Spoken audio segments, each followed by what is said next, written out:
A mi madre le gusta llamarse niña de la guerra y abuela de la democracia. Nos cuenta con entusiasmo cómo era su colegio en la República, con gimnasio, piscina cubierta y cuadro artístico. Nos cuenta también cómo a los 10 años tuvo que ser evacuada a Cataluña, concretamente a Igualada, junto con los profesores y otros niños del colegio. Nunca más volvió a estudiar. Su infancia se acabó como la de muchos niños con su regreso a Madrid tras la victoria de las tropas franquistas. Es una mujer entusiasta, emprendedora, inteligente. A sus casi 80 años sigue aprendiendo. Ha tratado de contactar con alguna organización para contar su historia y nadie le ha contestado. Es un valioso testimonio humano acerca de la educación en la República y a nadie le interesa. Una pena. Solo sus hijos y sus nietos somos interlocutores privilegiados de sus vivencias.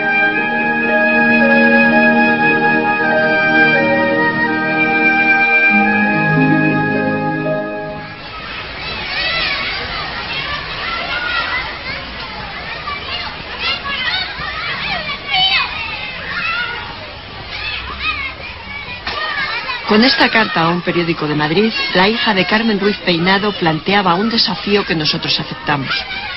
Esa es la razón de que Carmen, aquella niña de la guerra, y su hermana Paquita regresen a su antiguo colegio, entonces llamado Grupo Escolar Sorolla. Un viaje en el tiempo hacia las aulas republicanas en las que estudiaron desde 1933 a 1936.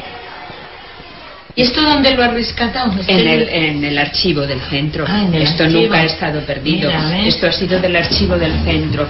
Lo que todos, autoridades y maestros, están en el deber de evitar, para que no queden en el arroyo los futuros ciudadanos cuando la República Española tanto se esfuerza por defender los derechos del niño y entre ellos los de su cultura y educación. Oye, qué bueno es esto. Buenos días, chicos. Hola. Dos alumnas del colegio. Ellas fueron alumnas de ese colegio, así como sois vosotros. Carmen y Paquita Ruiz Peinado estaban un poco nerviosas al comenzar el encuentro preparado por Pilar Serrano, la directora del ahora llamado Colegio Público Rufino Blanco. Y donde tenéis ahora para hacer la gimnasia, había una piscina que la han cubierto. Teníamos un profesor que nos enseñó a nadar. Todavía sabemos nadar, eso no nos ha olvidado, que era el campeón de España. Se llamaba Enrique Granados, era catalán. ¿Mandaban muchos deberes? Pues sí teníamos deberes, sí. Pero que ya te digo que no teníamos muchos libros. Teníamos más que eran apuntes, que luego nos apuntábamos. Cuando íbamos a Segovia o a Toledo, luego teníamos que hacer una redacción, que también lo haréis vosotros, y un dibujo de las cosas que habíamos visto. Y teníamos el cuadro artístico, que era un dramaturgo que se llamaba Alejandro Casona. Me acuerdo mucho del colegio, pero fíjate, fijaros si han pasado años que ya somos abuelas y casi bisabuelas.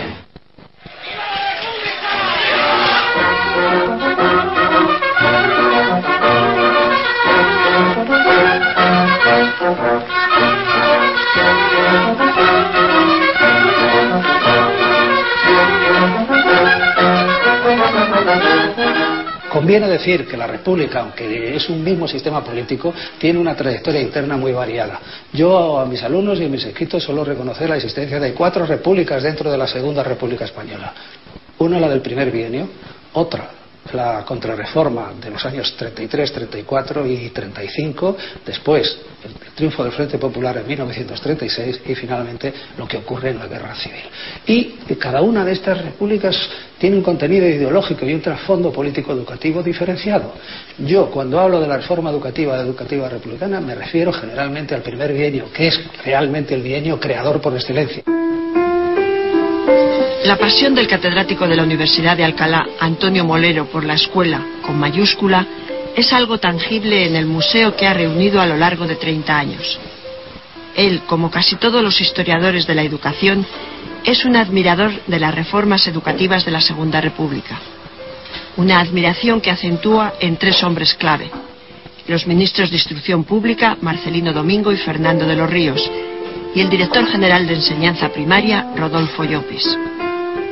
La escuela será laica, obligatoria y gratuita. Esto no lo dice una ley cualquiera, lo dice la Constitución, artículo 48. La educación es una atribución fundamental del Estado.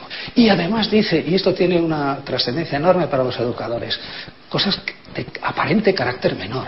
Hará del trabajo, la reforma escolar, hará del trabajo el eje de su actividad metodológica. Que una Constitución incorpore la idea del trabajo, de la actividad infantil como norma suprema de la relación escolar, me parece verdaderamente increíble, increíblemente positivo. Y por supuesto termina diciendo, y se inspirará en ideales de solidaridad humana. La Institución Libre de Enseñanza, que fue fundada en 1876 como una universidad libre, como una alternativa a la universidad anquilosada decimonónica, sin embargo, enseguida, muy pronto, Giner de los Ríos, que es el alma de la institución, se da cuenta que la escuela, y la escuela primaria fundamentalmente, es el verdadero núcleo de toda la acción educativa y de todo el proceso educativo. La Institución Libre de Enseñanza consideraba la educación como la transformadora social por excelencia, y el movimiento obrero, el socialismo histórico, consideraba que para ser iguales había que tener una buena educación, sobre todo para los hijos de los obreros. La Segunda República, con estas dos líneas de pensamiento, puso en marcha un plan quinquenal de construcciones escolares nunca visto en España. Se planificaron en torno a 27.000 escuelas de distinto tamaño en todo el Estado español, de las cuales se pudieron construir en torno a 16.000. Sobre todo, fue muy importante el esfuerzo realizado en el primer bienio, de 1931 al 33, donde se cumplieron en exceso incluso las previsiones. Ha sido un gran esfuerzo. Y junto a este impulso a la construcción de escuelas, el modelo constructivo, el formato de las escuelas, sobre todo las grandes, como este Instituto Jaime Vera en el que estamos ahora, pues era un modelo que tenía que ver con la filosofía de la Institución Libre de la Enseñanza, el racionalismo, la fe en la ciencia y en ninguna otra ideología, más que en la ciencia y en la razón, en la laicidad, en la confesionalidad. Se buscaban los espacios abiertos, libres, muy iluminados, para que la escuela también, la educación, favoreciese también la propia higiene del alumnado.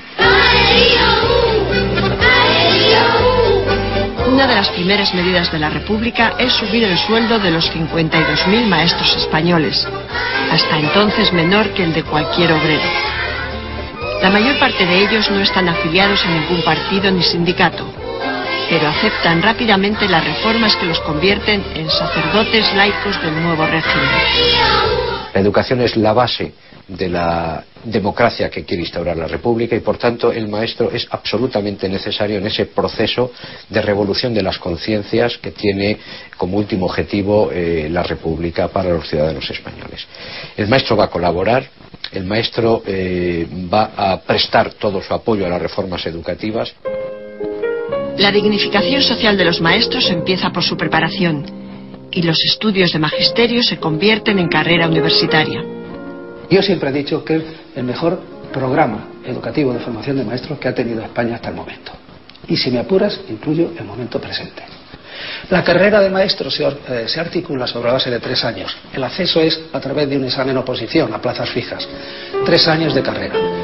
La revolución interna del currículum de las escuelas normales es tremenda, porque todas las materias de esos 3 cursos se les rodea de un halo, de un aliento profesional. Allí no se enseña historia, no se enseña ciencia, se enseña metodología de la historia, metodología de las ciencias, metodología de las matemáticas, y formaron esas oleadas de maestros que hemos conocido posteriormente como los maestros del plan profesional, que han llenado de gloria a la educación española.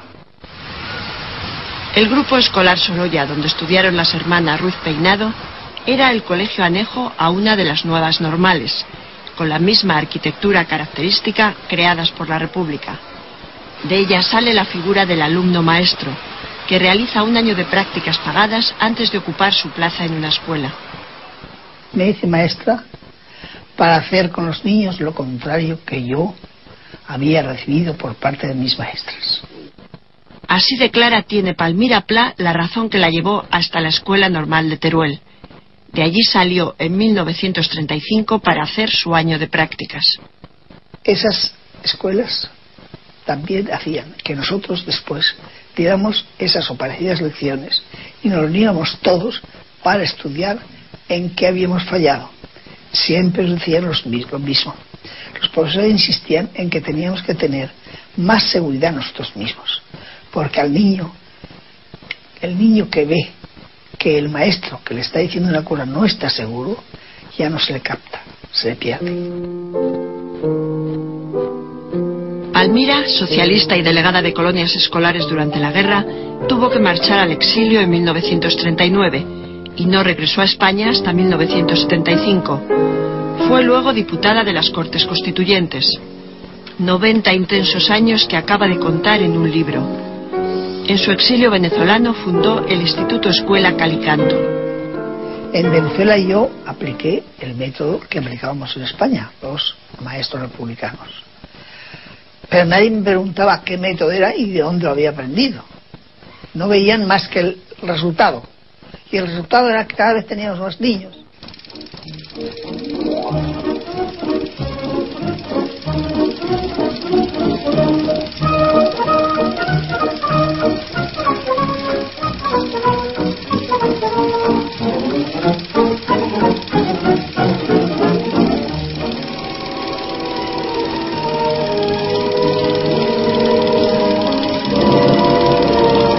Con estas caras recibían niños y mayores la primera sesión de cine que veían en sus vidas. Casi siempre películas de Charlotte, que llevaron hasta los pueblos más inaccesibles las misiones pedagógicas. El patronato creado por el Ministerio de Instrucción Pública tan solo mes y medio después de proclamarse la República. Una iniciativa paralela, pero independiente, al Teatro Universitario La Barraca, con el que Federico García Lorca visitaba las pequeñas ciudades. Manuel Bartolomé Cosío llevaba 30 años madurando el proyecto de las misiones. María Zambrano, Carmen Conde, María Moliner, Alejandro Casona y Luis Cernuda fueron algunos de aquellos misioneros.